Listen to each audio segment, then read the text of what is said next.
അതുകൊണ്ട് വെക്കാൻ എനിക്ക് തീരെ പറ്റണ ചേട്ടാ.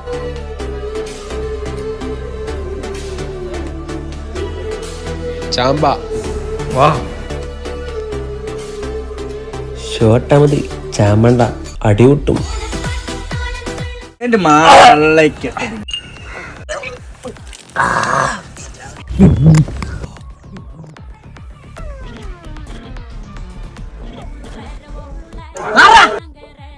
ചതിച്ചതാണ്ട, ബ്രിട്ടീഷുകാര് ചതിച്ചതാണ്. ഏത് ടീച്ചറടാ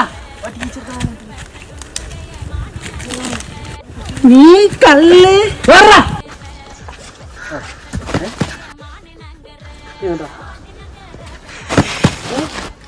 ഇപ്പൊ എത്ര കിട്ടി ടോട്ടല്? മൊത്തം 1,00,000. തിരിച്ച് 40,000 നമുക്കും ബാക്കി 60,000 നമ്മൾ കുട്ടടി അടി. എടാ പിന്നെ ഓണാണ്, എല്ലാവർക്കും അറിയാലോ. ഒരാൾ